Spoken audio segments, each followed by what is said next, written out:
আজ আমরা রসায়নের একটি গুরুত্বপূর্ণ বিষয় নিয়ে কথা বলার চেষ্টা করব, সেটি হচ্ছে জৈব যৌগ, অর্গানিক কেমিস্ট্রি।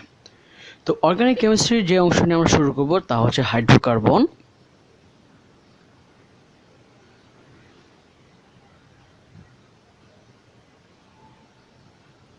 আচ্ছা, হাইড্রোকার্বন কাদেরকে বলা হয়? কেবলমাত্র কার্বন ও হাইড্রোজেনের সংমিশ্রণে যে যৌগগুলো গঠিত হয় তাদেরকে বলা হয় হাইড্রোকার্বন। অর্থাৎ হাইড্রোকার্বনে শুধুমাত্র কী কী থাকতে পারবে? কার্বন এবং হাইড্রোজেন। এই হাইড্রোকার্বনকে আমরা দুই ভাগে ভাগ করতে পারি। প্রথম ভাগ হচ্ছে আমাদের অ্যালিফেটিক, আর দ্বিতীয় অংশ হচ্ছে অ্যারোমেটিক হাইড্রোকার্বন।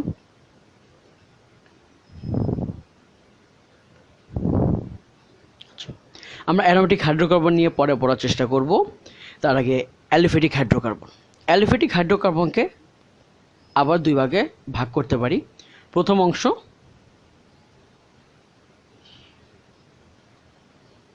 সম্পৃক্ত, অপরটি অসম্পৃক্ত হাইড্রোকার্বন। অর্থাৎ হাইড্রোকার্বন বলতে আমরা কেবল তাদেরকে বোঝাবো যেখানে কেবল কার্বন এবং কি থাকবে? হাইড্রোজেন থাকবে। এই হাইড্রোকার্বনকে আমরা দুই অংশে ভাগ করব, একটি অ্যালিফেটিক হাইড্রোকার্বন, অপরটি অ্যারোমেটিক হাইড্রোকার্বন।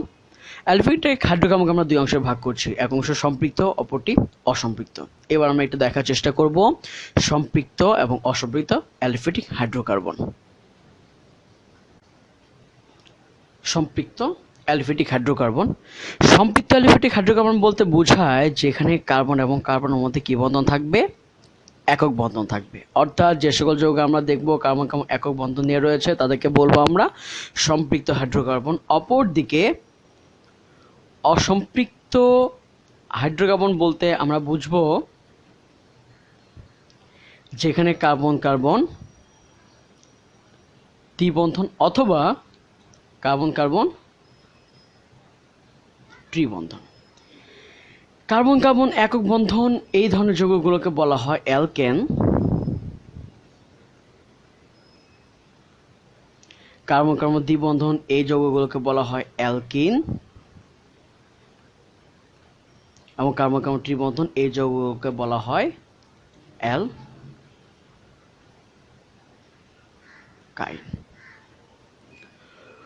অর্থাৎ আমরা সম্পৃক্ত হাইড্রোকার্বন তাদেরকে বলবো যেখানে কার্বন কার্বন সবসময় কি বন্ধন থাকবে? একক বন্ধন থাকবে। এদের অপর নাম হচ্ছে অ্যালকেন।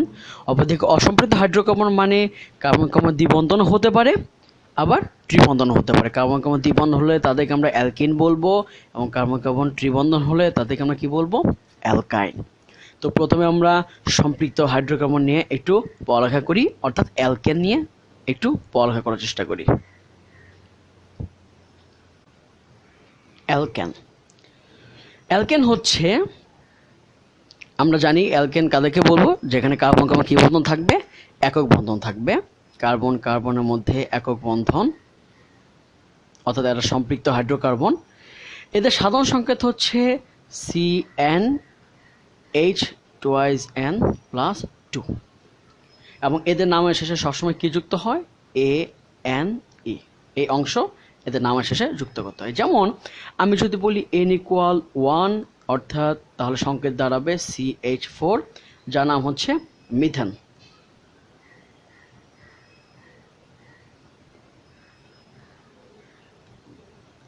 মিথেন হচ্ছে অ্যালকেনের প্রথম সদস্য।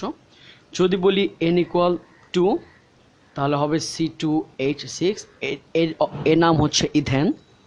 যদি বলি N=3, C3H8, এর নাম হচ্ছে প্রোপেন। N=4, এর নাম হচ্ছে বিউটেন। অর্থাৎ অ্যালকেন সাধারণ সংকেত CnH2n+2, এবং এদের নামের শেষে সবসময় কি থাকবে? ANEN। এক কার্বন হলে তাকে আমরা বলবো মিথেন, দ্বিকার্বন হলে আমরা তাকে বলবো ইথেন, ট্রিকার্বন হলে বলবো প্রোপেন, চার কার্বন হলে বলবো বিউটেন। এবার আমরা একটু দেখার চেষ্টা করব কিভাবে অ্যালকেন তৈরি করা যেতে পারে।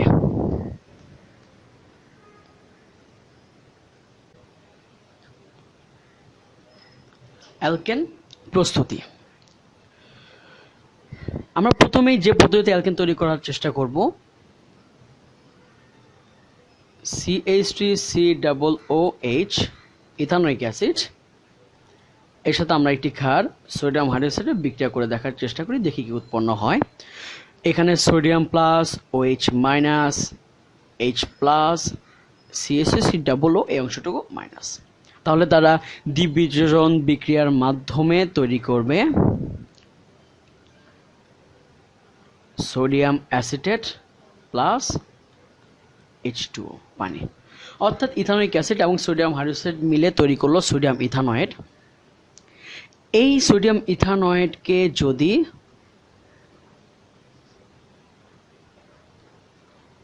আমরা সোডা লাইমের সাথে বিক্রিয়া করাতে পারি, সোডা লাইম হচ্ছে সোডিয়াম হাইড্রোক্সাইড এবং ক্যালসিয়াম অক্সাইডের মিশ্রণ, এই মিশ্রণকে বলা হয় সোডা লাইম।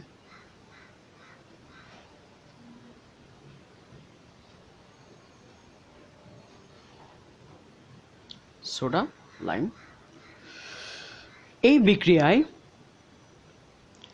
বিক্রিয়ায় COO এখান থেকে এবং সোডিয়াম হাইড্রোক্সাইড থেকে NaO এই পুরো অংশটুকু যখন একত্রে অপসারিত হয় তখন এই CH3 এবং এখানকার এই H দুজনে মিলে তারা তৈরি করবে CH4 প্লাস, বাকি সোডিয়াম দুটো একটা কার্বন এবং তিনটি অক্সিজেন মিলে তৈরি করছে সোডিয়াম কার্বনেট। অর্থাৎ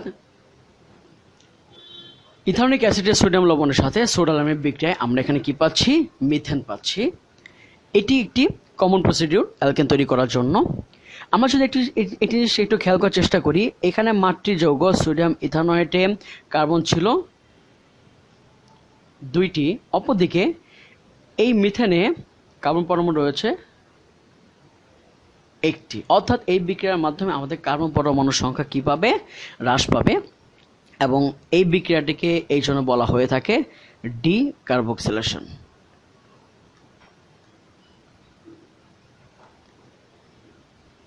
ডিকার্বক্সিলেশন অর্থাৎ আমরা যদি কখনো কোনো ক্ষেত্রে দেখার চেষ্টা করি যে অ্যালকেন তৈরি হচ্ছে এবং সেই সাথে উৎপন্ন অ্যালকেনের কার্বন সংখ্যা মাতৃযৌগের চেয়ে কমে যাচ্ছে, তাহলে আমরা ধরে নেব অবশ্যই বিক্রিয়াটি কি বিক্রিয়া?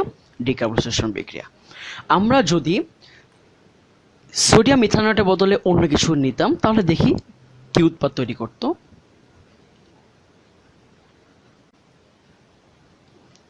CH3CH2COONA সোডিয়াম প্রোপনেট 3 কার্বন বিশিষ্ট একটি লবণ, এর সাথে সোডা লাইমের বিক্রিয়া। আমরা জানি এই ডিকার্বক্সিলেশন বিক্রিয়ায় মাতৃযৌগের চেয়ে সবসময় একটি কম কার্বন বিশিষ্ট অ্যালকেন তৈরি হবে। সুতরাং এক্ষেত্রে আমাদের উৎপাদ হচ্ছে CH3 প্লাস সোডিয়াম কার্বনেট।